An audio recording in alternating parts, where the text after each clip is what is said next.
서두와 시작의 은혜의 모든 길은 한 시점에 시작됩니다. 마태복음은 예수 그리스도의 족보로 문을 엽니다. 이 족보는 단순한 기록이 아닙니다.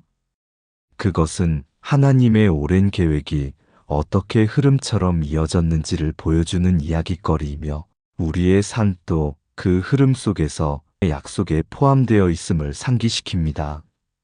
아브라함에서 시작해 다윗으로 그리고 바벨론 포로로 이어지는 이 여정은 하나님의 구원의 이야기의 3단 구성을 보여줍니다. 약속의 시작, 번영의 시기, 그리고 회복의 시간. 이 3단은 우리 각자의 삶 속에서도 일어나는 변곡점을 반영합니다. 오늘 밤 당신의 마음 속에서도 이 3단이 함께 흔들리고 있지는 않는지 조용히 살펴봅니다. 예수님의 탄생 이야기로 넘어가는 준비의 시간은 단순한 예언의 성취가 아니라 하나님의 사랑이 어떻게 인간의 역사 속으로 들어오시는가를 보여줍니다. 이 부분은 우리가 어디에서 왔는가를 넘어 우리가 누구 안에 속해 있는가를 묻게 만듭니다. 예수님의 족보는 결국 하나님의 가족 초대의 선포이며 그 초대는 오늘 밤 우리 각자의 이름이 기록될 수 있는 은혜를 담고 있습니다. 광야의 침묵과 시험.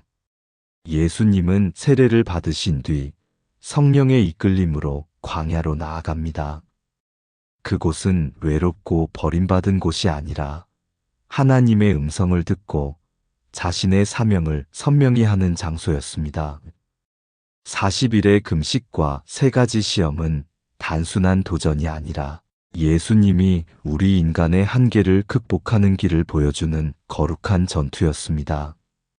첫 번째 시험은 떡으로만 사는 것이 전부가 아니라 하나님의 말씀으로 살아야 한다는 진리를 드러냅니다.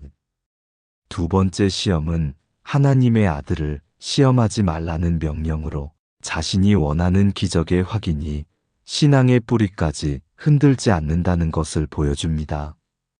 세 번째 시험은 세상의 영광을 보이고 그것에 경배하라는 제안인데 예수님은 모든 것 위에 오직 하나님께 경배하는 길을 택하셨습니다.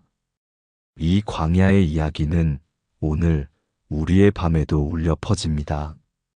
현실의 시험과 유혹, 눈앞의 이익과 만족감, 세상에 보이는 영광 앞에서 우리가 어떤 결정을 내리는가가 우리의 신앙의 방향을 좌우합니다. 이 시간에도 우리의 마음 속에서 이 시험들이 조용히 재현됩니다.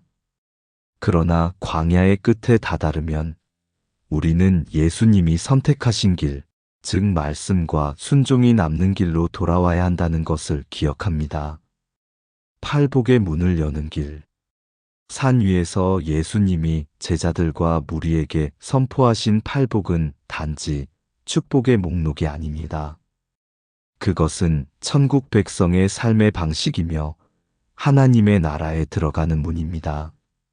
마음이 가난한 자, 애통하는 자, 온유한 자, 흐르는 의에 배고파하는 자, 긍휼히 여기는 자, 마음이 청결한 자, 화평케 하는 자, 의를 위하여 박해받는 자. 이 팔복은 우리가 어떻게 살아야 하는지의 방향을 제시합니다.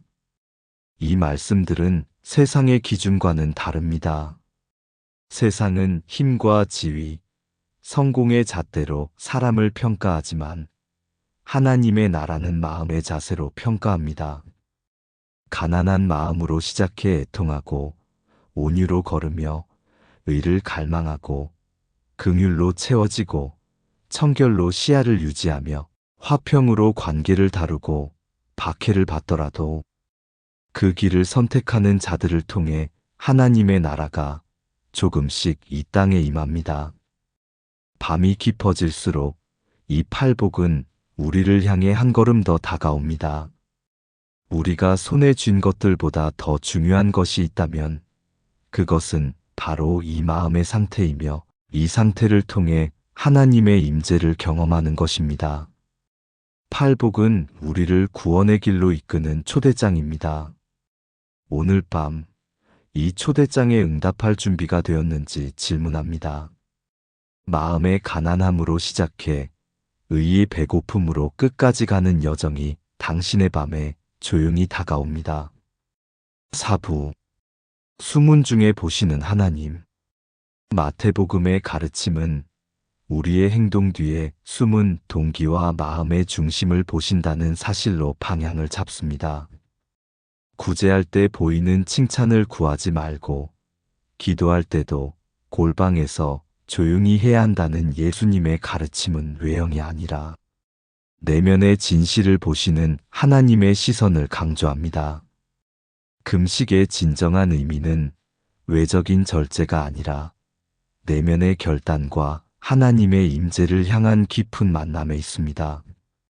보물을 하늘에 쌓으라는 말씀은 우리에게 물질의 유혹을 넘어서는 영적인 우선순위를 가르칩니다. 이로써 우리의 삶은 더 이상 눈에 보이는 것에 의존하지 않고 보이지 않는 하나님 나라의 가치로 채워집니다. 이 밤 당신의 마음은 무엇을 추구하고 있나요? 무엇이 당신의 중심에 자리하고 있나요? 우리가 행하는 모든 선행과 기도, 헌신이 비록 보잘것없이 느껴질지라도 하나님의 기억 속에 소중히 남아있음을 믿으십시오.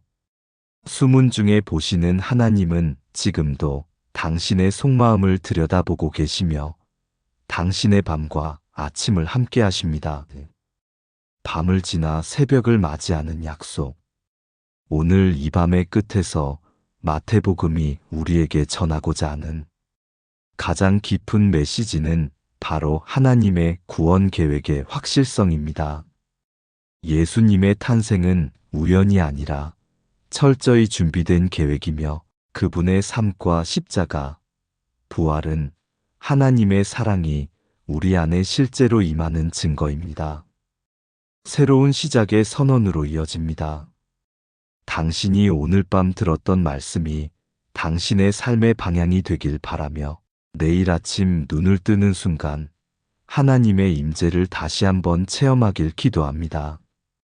족보의 마지막 이름 예수 그리스도, 그리고 그 이름이 당신의 삶 속에 오늘도 매일의 삶 속에 살아 움직이고 계심을 기억하십시오.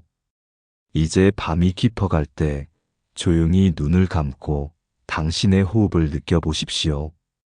깊게 들이마시고 천천히 내쉬며 이 밤의 말씀들이 당신의 마음 깊은 곳에 스며드는 것을 상상해 보십시오. 떡보다 귀한 말씀, 기적보다 중요한 순종, 세상의 영광보다 더 값진 하나님의 임재가 당신의 삶의 중심에 자리하기를 기도합니다. 마지막으로 오늘 하나님의 사랑이 당신의 마음에 새겨져 당신이 이 땅을 지나갈 때마다 하나님의 가족으로서의 자부심과 고백이 깊어지길 소망합니다. 예수 그리스도의 이름으로 이 밤의 말씀을 마칩니다.